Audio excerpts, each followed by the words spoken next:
After these things, God tested Abraham and said to him, "Abraham, Abraham." He answered, "Here I am." God continued, "Take your son, your only son, whom you love, Isaac, and go to the land of Moriah.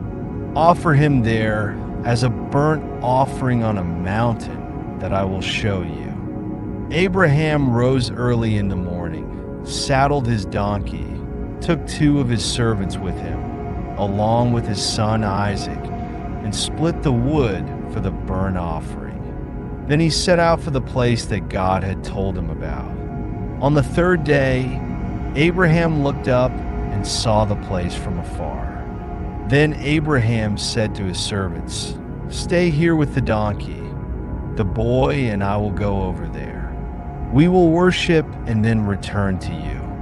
Abraham took the wood for the burnt offering and placed it on his son Isaac. He himself carried the fire and the knife, and the 2 of them walked on together. Isaac spoke to his father Abraham and said, "My father." Abraham answered, "Here I am, my son." Isaac said, "The fire and the wood are here, but where is the lamb for the burnt offering?"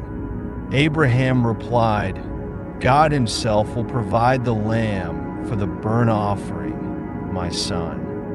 And the 2 of them walked on together. When they came to the place that God had told him about, Abraham built the altar there and arranged the wood.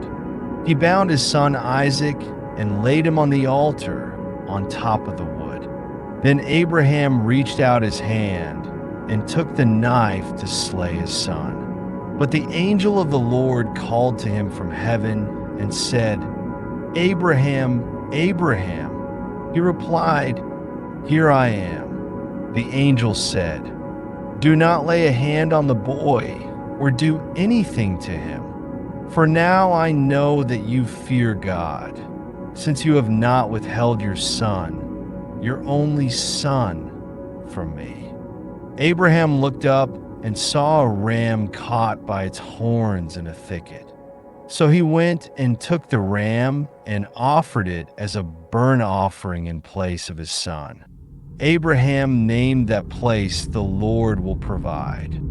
So today it is said, "On the mountain of the Lord it will be provided."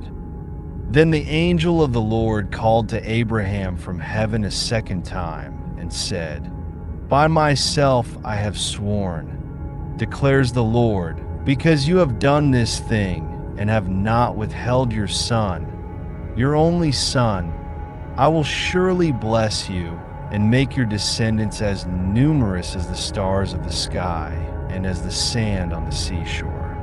Your descendants will take possession of the cities of their enemies, and through your descendants all nations of the earth will be blessed, because you have obeyed my voice." Then Abraham returned to his servants, and they set out together for Beersheba, and Abraham settled there in Beersheba. After these things, Abraham was told, "Milcah also has borne children to your brother Nahor. Uzi is firstborn, Buz his brother, Kemuel the father of Aram, Chesed, Hazo, Pildash, Jidlaph, and Bethuel. Bethuel fathered Rebekah. Milcah bore these 8 children to Nahor, Abraham's brother. His concubine, whose name was Reumah, also bore children, Tebah, Gaham, Tahash, and Makkah.